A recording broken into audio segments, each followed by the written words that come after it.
కిషన్ రెడ్డి గారు, మీరు సోనియా గాంధీ గారికి లేక మీ 6 స్కీమ్లు ఏదైతే సోనియా గాంధీ గారు మాట ఇచ్చారో దీని మీద మీరు కొంత అనుమానాన్ని వ్యక్తపరుస్తూ ఈరోజు మీరు సోనియా గాంధీ గారికి ఒక లెటర్ రాయడం జరిగింది. నేను కిషన్ రెడ్డి గారిని సూటిగా ఒక ప్రశ్న అడుగుతున్నా. కిషన్ రెడ్డి గారు, సోనియా గాంధీ గారు ఇచ్చిన హామీలు, రాహుల్ గాంధీ గారు వారి నాయకత్వంలో తెలంగాణ ప్రజలు కాంగ్రెస్ పార్టీకి అవకాశం ఇచ్చారు. తెలంగాణలో ముఖ్యమంత్రిగా రేవంత్ రెడ్డి గారు వారితో పాటు మా సీనియర్ నాయకులందరూ కూడా మినిస్టర్స్ అయ్యారు.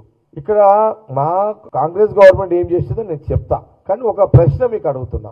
మీరు సోనియా గాంధీ గారికి లెటర్ రాసినారు కదా మీరు, మరి ప్రధానమంత్రి మోడీ గారికి కూడా ఎందుకు రాయలేదు?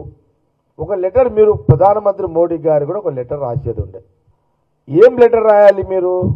ఆ రోజు ప్రధానమంత్రి మోడీ గారు చాలా స్పష్టంగా భారతదేశానికి బీజేపీకి అవకాశం ఇవ్వండి, ఇచ్చిన వెంటనే విదేశాలలో ఉన్న నల్లధనాన్ని తీసుకొచ్చి భారతదేశంలో ఉన్న మారుమూల గ్రామాలకు, అంటే తెలంగాణ, ఆంధ్రప్రదేశ్ నలుమూలలో ఉన్న గ్రామాలలో పేదవాడికి అకౌంట్లో 15 లక్షలు వేసుకుంటూ భారతదేశంలో ప్రతి పేదవాడికి 15 లక్షల రూపాయలు నల్లధనాన్ని తీసుకొచ్చి మీరు పేదవారికి అకౌంట్లలో వేస్తామని మీరు చెప్పినారు.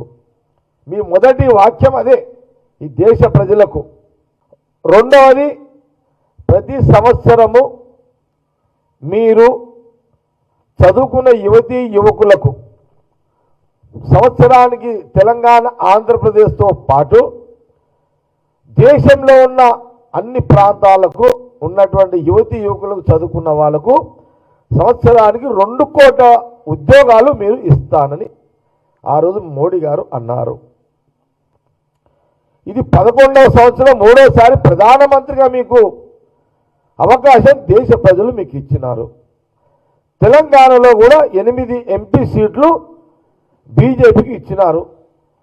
మీరు కిషన్ రెడ్డి గారు సెంట్రల్ మినిస్టర్ అయినారు, అట్లాగే బండి సంజయ్ గారు కూడా సెంట్రల్ మినిస్టర్ అయినారు. కాంగ్రెస్ పార్టీ మీకు ఒక ప్రశ్న సూటిగా ఇదే అడుగుతున్నాం. మీరు సోనియా గాంధీ గారికి లెటర్ రాసే కంటే ముందు ప్రధానమంత్రి మోడీ గారు కూడా రాసి ఉంటే అప్పుడు మీరు సోనియా గాంధీ గారికి లెటర్ రాసే నైతిక హక్కు మీకు ఉండేది.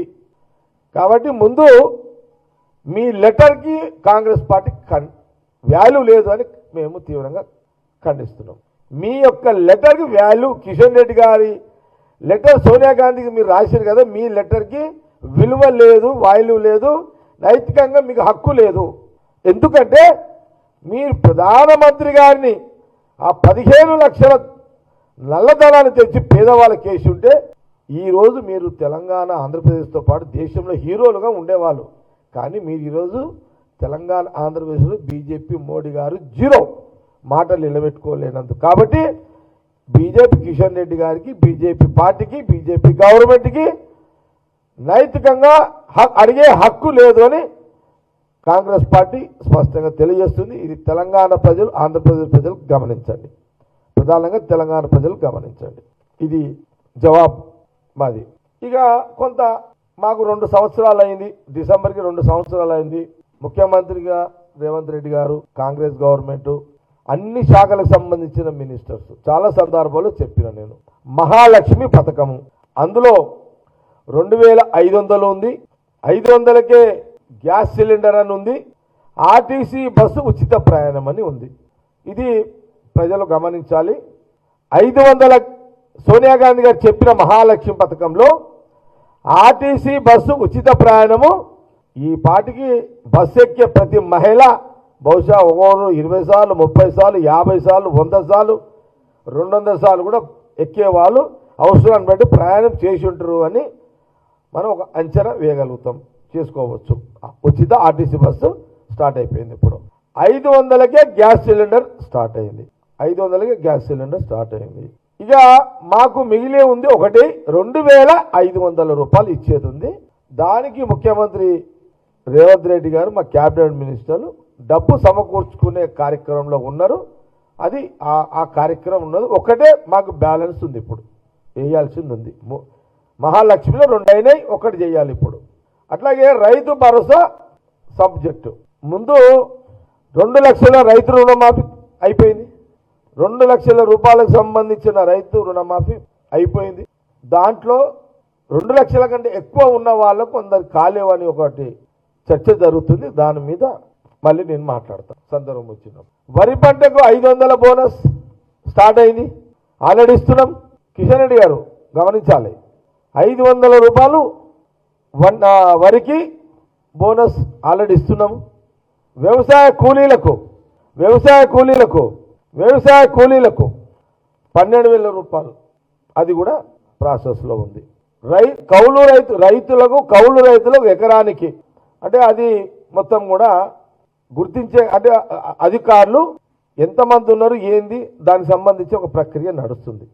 గృహజ్యోతి ప్రతి కుటుంబానికి 200 యూనిట్లు ఉచితంగా మొదలైంది. ఇందిరమ్మ ఇల్లు లేని వారికి ముందు దాని తర్వాత 5 లక్షల ప్రతి పేదవాడు 100 గజాలు ఇల్లుంటే 500 ఇందిరమ్మ ఇల్లు కట్టుకోవడానికి నియోజకవర్గానికి 3,500 చొప్పున ప్రతి తెలంగాణ అన్ని ప్రాంతాల్లో పట్టణాలకు గ్రామాలకు నియోజకవర్గానికి 3,500 ఇందిరమ్మ ఇల్లు శాంక్షన్ ఇచ్చారు. సెకండ్ ఫేజ్ కూడా రాబోతుంది. ఇళ్ల స్థలాలు లేని పేదలకు భూమి ఎక్కడైనా అవైలబుల్ ఉంటే రైతులు ముందుకు వస్తే కొనుగోలు చేసి ఇవ్వాలని ప్రయత్నాలు సాగుతున్నట్టుగా నాకున్న సమాచారం. మరి అట్లాగే రాజీవ్ ఆరోగ్యశ్రీ 10 లక్షల రూపాయలు ఏ హాస్పిటల్లో పోయినా అది అమలవుతున్నది. ఆరోగ్యశ్రీ ఈ 4,000 పెన్షన్ ఇచ్చేది ఉంది. దాన్ని కూడా డబ్బులు సమకూర్చుకునే కార్యక్రమం మీద కాంగ్రెస్ గవర్నమెంట్ ఉన్నది. మేము ఇచ్చినవి చెప్పినాము, ఇవ్వాలనుకునే ప్రక్రియ డబ్బులు సమకూరుస్తున్నామని చెప్పినాము. ఇది మాది ఇంత స్పష్టంగా మేము ఇన్ని చెప్పినాము. మేము చెప్పిన దాంట్లో 70% రీచ్ అయినాము. ఇంకా 30% అమలు చేసే కార్యక్రమం మీద కాంగ్రెస్ గవర్నమెంట్ సీఎం రేవంత్ రెడ్డి గారు మా క్యాబినెట్ మినిస్టర్లు ఉన్నారు.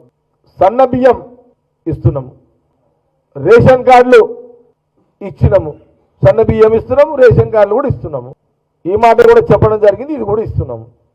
మరి మీరు చెప్పిన మీరు రెండే కదా నల్లధనాన్ని తెచ్చి పేదవాడికి 15 లక్షలు సంవత్సరాలు 2 కోట్లు చొప్పున ఉద్యోగాలన్నీ 22 కోట్ల ఉద్యోగాలు 11 ఏళ్ళకు. మేము చెప్పిన దాంట్లో 75% మేము రీచ్ అయినాము, ఇచ్చినాం. 70% ఇచ్చినాము, ఇంకా 30% ఇవ్వాలి. మేము ఆ పని మీద ఉన్నాము. కిషన్ రెడ్డి గారు మరి మీరు చెప్పిన 2 ఇప్పటిదాకా మీరు ఆ 2కే ఏమి దానికి ఒక కార్యాచరణ లేదు, ప్రకటననే వచ్చింది కానీ ఇప్పటిదాకా దాన్ని అమలే లేదు కదా, 11 ఏం లేదు కదా. కిషన్ రెడ్డి గారు దీని మీద ఎలాంటి కాంగ్రెస్ గవర్నమెంట్ తోటి కానీ ఎట్లా డిబేట్కి రెడీయా? కాంగ్రెస్ గవర్నమెంట్ తోటి అయితే మీరు సెంట్రల్ మినిస్టర్గా కిషన్ రెడ్డి గారు మీరు చెయ్యని 2 హామీలు తెలంగాణలో సోనియా గాంధీ రాహుల్ గాంధీ నాయకత్వంలో మేము అమలు చేస్తున్న పథకాల మీద కిషన్ రెడ్డి గారు కాంగ్రెస్ గవర్నమెంట్ తోటి చర్చకు సిద్ధమా?